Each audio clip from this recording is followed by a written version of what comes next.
going on, everybody? Andrew Thompson here. I'm currently on the call with a pro wrestling referee who has been featured in Impact Wrestling and Game Changer Wrestling, Kris Levin, or better known by some as Kid Ref. Chris, how you doing today, man? I'm doing great, man. How about yourself? I'm doing good. I'm doing good. Just to start things off, I wanted to ask you, how do you feel about the Kid Ref nickname being dawned upon you?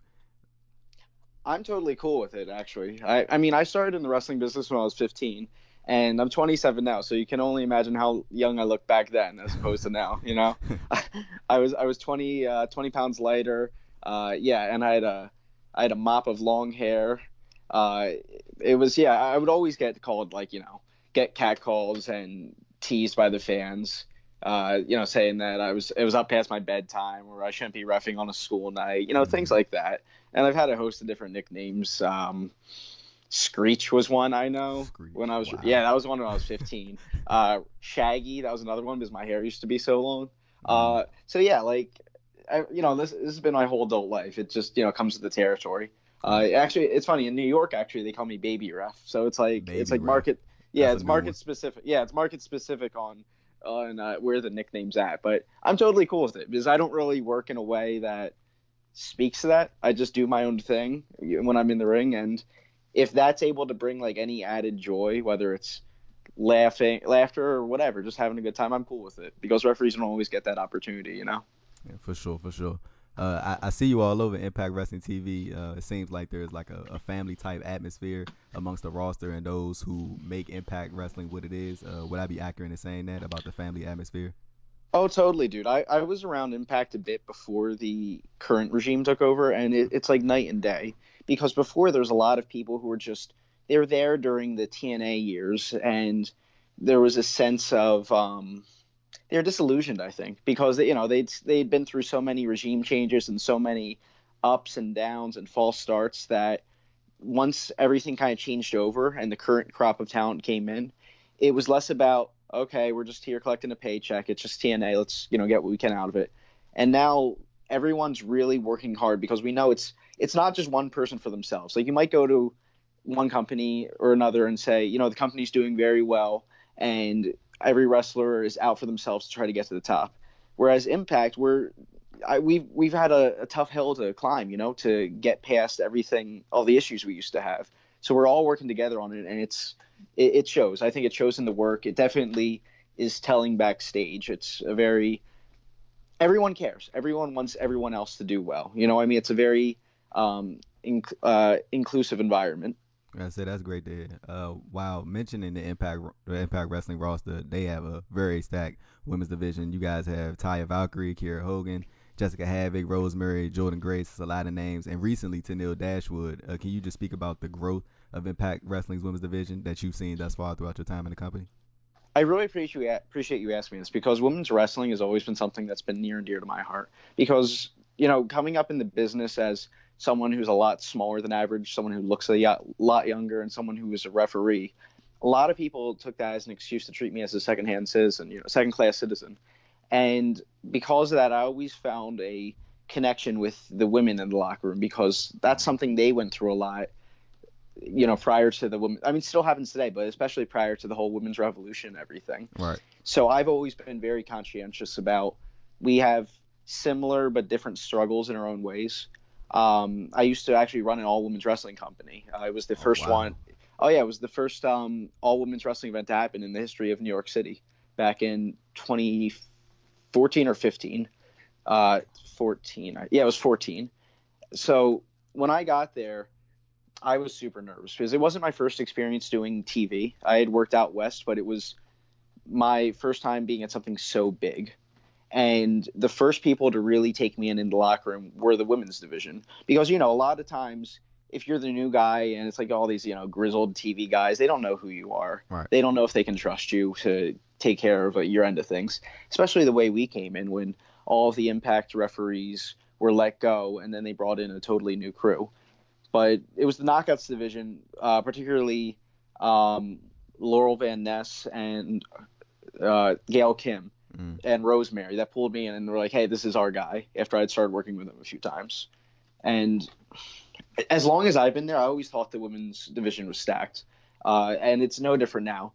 It's crazy because a lot of times not as much recently, but when I was coming up in the business, if there's a women's match on a show, it's one match. And now I go Mm, to a TV taping, and let's say a third of the roster are women, and that's represented in the matchups too, because about a third of the matches we tape are also women's wrestling. right, and So I it, think it I, seems I like think there's it's a lot awesome. of like the stories are more meaningful too. Like it's not just go out there and wrestle. It's like long drawn out storylines that make sense, and a lot of people are very intrigued by these storylines. Yeah, exactly. It's rare to see a storyline in a televised professional wrestling company between women that's not centered around the championship. Meanwhile, we have several ongoing storylines that are, some are for the championship, and there's interpersonal connections and stories. There's so much going on, and I think it's so great to have that much depth. Definitely, definitely. That's great to hear. It's very interesting to hear that you ran the first women's wrestling promotion out of New York City. Yes, it was Yeah, the that first all women's wrestling event in New York City's history back in wow. 2014. Okay, so what was the name of that promotion? Valkyrie The Women's Professional Wrestling. That is very interesting. I know in 2011 you took a chair shot from Sami Callihan. Do you ever find it weird? Well, not weird, but deja vu-ish, for lack of better terms, to come across people that you shared the ring with early on in your journey and early on in their journey as well, and then you guys later cross paths again all these years later. Dude, I think it's so awesome the fact that you're able to grow up in the business with your best friends, with your mentors, with your trainers. I know one time there was another referee, Odie, and we're good friends, but we had a miscommunication. It wasn't a big deal, but he just wanted to make sure we were good. He's a referee out in the West Coast for Championship Wrestling from Hollywood and a few others, PWG, and he said, "Hey, I just want to make sure we're good." I'm like, "Oh yeah, absolutely, man." And he's like, "Good, I'm glad because you and I are probably going to be working together for the next 30 or 40 years." And I stopped and thought about it. I was like, "Wow, I never really put it in that perspective." But like, it's awesome knowing that you're going to have a lot of these people. They become family, and to go on this journey with them, and especially a guy like Sami Callihan, because I wouldn't be in the business right now if it wasn't for him. I mean, I started before a few years before I met him, but he was the first guy to get me out of my home state of New Jersey to work other places. He got me in CZW. He got me in WrestlePro. He's gotten me so many opportunities, and the fact that we're able to be on the stage together, it's always really special for me when we're able to be in the ring. Yeah, say mentioning Sammy Callahan, like it's crazy because you know how wrestlers they do a real some wrestlers do a real good job of presenting their on-screen characters and transitioning that into their real life characters as well, if that Mm-hmm. makes sense. And Sammy Callahan, he's one of those guys along with a guy like Nick Gage who you see him wrestle and you're probably terrified of him, but then when you meet him or you know them personally, they're probably some of the nicest people you will ever meet in your life. Oh, that's true for both of them, and I think that those two examples that you picked out are the uh, best examples of kayfabe in 2019 in terms of how protecting the wrestling business has changed and how working storylines and characters and all that. Nobody in wrestling today does it better than those two. For sure, for sure. Okay, so I always wanted to ask an official this: how busy is the life of a pro wrestling referee during WrestleMania week/weekend? Dude, I No, because I that was the for an that was example, I saw yeah. Bryce, I think it's Bryce Rimsberg, I think that's his name, Yeah, and I he love Bryce. yes, and he had to travel via train to go to the next show because it was so busy in the street doing in the area that he was refereeing. And so I knew from that point forward, but I can only imagine how busy it is for a referee during Mania weekend. Dude, Bryce and I work at a lot of places together, and he's always been great with me. And yeah, I remember him and I because him and I were the head refs at Game Changer Wrestling. He's the head ref at Jakara, and I'm there with him, and we work a few other indies together. And so yeah, it's he's such a great communicator, so that it was a lot easier than it potentially could have been, with how good of a communicator he was working all of that travel and stuff, WrestleMania week. Like, okay, you're going to be at this show. Okay, make sure because I'm going to be at this show and I won't cover it. So, just making sure everything's covered. Hmm. But yeah, dude, that I think it was like a 3 or 4 day weekend. And I think I had something like 9 bookings in 3 days. It Wow. was it was ridiculous, man. And the the very first day, I landed wrong and I got really bad sciatica in my hip, so I could barely walk all 3 days. It was like the worst time for it to happen. Um, by the time Wrestling Revolver happened, Sammy's deal in Hmm. Manhattan, I think that was if the festivities started like Thursday or Friday, this was Saturday, and there was literally moments backstage where I kept falling asleep standing up because I was so tired because I had just gone so many days in a row without sleep. As you know, it's like you have to get up early for like shows are running all day and all night, so you're Yep. barely getting any. And there was legit a moment where I'm waiting in the wings, ready to go out, and I fall asleep and I crack my head on the wall, like on a cement blocked wall, and I'm looking around to make sure nobody saw me. I'm like, what's happening to me right now? I'm just I've never before or after have I experienced something where I was that tired. I literally didn't know it was possible to fall asleep standing up, but it kept happening. As a, I know there were a lot of stars. I know there are a lot of stars in town during Mania weekend, wherever the festivities are. And I know you had the one time had the chance to referee a Rey Mysterio match. Do you ever like have those starstruck moments, or has that part of the job worn off for you yet? Not really starstruck. I mean, it's just that part. It's just like I look at them like normal people. Mm, They're people just like I am. They're pursuing a dream, doing something they love, and we share that same love. I mean, there's definitely moments that I think are cool or that right. they'll give me goosebumps. Working Ray versus Key was definitely one of them in Jersey All Pro a few years back.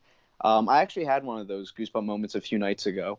It was Impact in Mexico City, and the main event of the second night of the tapings was Dr. Wagner Jr. versus Tejano Jr. Mm. And just, I mean, Tejano's awesome. I've worked with him a few times over the years, but that was my first time working with Wagner. And to just be in the ring with him in his hometown, his home crowd, and just see the way they reacted to him, it was a really special experience. I say, have you ever had the opportunity to work like in a like AA or? Not yet. Well, AAA is the local promoter for whatever impacts in Mexico. So I've worked with their whole team and I've worked with a ton of their talent, but I've never specifically worked on a AAA branded event, not Oh, yet at least. okay. And it's one of those things where I'm sure it'll happen at some point once it makes sense for everyone involved. I have worked DTU a lot though in Mexico. That's a Desastre Toto Ocho Violento, Mm, which is a deathmatch company in wow. central Mexico. I've done probably 3 or 4 tours with them, and it's stressful, but it's a lot of fun. I say, has there ever been a match that you ever been a part of where it got a little hectic in there, and you were just like, I can't wait for this to be over? Dude, all the time. And like it depends on the pressure level. Because like if it's happening on TV, the pressure's high because you need to control it and everything needs to go well, or like you're on the line. If it happens at a smaller show where like let's say just whether it's chaotic or guys are just acting like idiots, then it's kind of easier just to step back and say, you know what, if something goes wrong, it's kind of on them. I'm not under as big of an obligation to make everything work out. You know what I mean? I see a lot of wrestlers struggle with this on social media and just people in general. And you mentioning the kid ref nickname and hearing stuff at shows. How do you balance responding to negativity on social media? I don't. I mean, that was a mistake I made a lot when I was younger. Anytime anyone would say something bad about me or make up a rumor, whatever, I would be hot headed and I would respond. And I kind of realized that that was just kind of a waste of time because I grew up and it's tough because I grew up in the public spotlight to varying degrees. Whether because I started when I was 15, so even when I was on the Indies and I got into CCW when I was 18 or 19s, which it was at the time it was a larger independent company that had a good fan base. So as I'm trying to navigate how to be an adult, and it was like just when social media was starting, so I'm navigating how to be an adult, how to do that, and any mistake you make is in the public eye. So yeah, it was very nerve wracking at first, and it continued being nerve wracking up until I joined Impact because I'm a pretty introverted person. Mm, If and I knew every single Friday when Impact would air, it was a guarantee that people would be talking about me on Twitter. There would be write ups about me the next day, making fun of how I look or questioning my abilities and stuff like that. And that definitely drove me nuts at first, but I eventually just got used to it. And you can't control what other people say, what they're looking for, or anything like that. So I just focus on the positivity and try to downplay or ignore any negativity. for sure. Are there any referees that you studied coming up in the business? Names like possibly like Jason Ayers or Nick Patrick or Earl Hebner? Oh, for sure. It's funny that you mentioned a few of those. Jason Ayers, he's one of my mentors. He helped me a ton throughout my career of just he's someone who I don't think I would be where I'm at if it wasn't for him and his guidance and his influence. And Nick Patrick, he's actually my favorite referee. He's someone that I study a ton. And while a lot of his mechanics and things are different from the way it's preferred now, I think that if professional wrestling was a legitimate sport, that the referees would work a lot like how Nick Patrick worked. So I study him a lot and take what I can. Let's say so. To wrap it up here, do you see yourself finishing out as like a referee, or would you ever consider broadcasting, writing, or podcasting about wrestling? I mean, I already do writing about wrestling. I Oh work. wow. Oh yeah, I write. I've done a lot of articles with the girl position, and Okay. WrestleZone just hired me as a freelance. Oh wow. I love Okay. writing. Writing's definitely storytelling in general is my biggest passion. Writing's one of the biggest components about that. I've been writing with Ripley's Believe It or Not for the last year now, and I love it, man. I really do, and I love refereeing too. So I definitely plan to be refereeing as long as my body allows me to, and as long as I can positively contribute to the event. But I also have a lot of other aspirations with producing and things like that as well. I like to be a jack of all trades as much as humanly possible.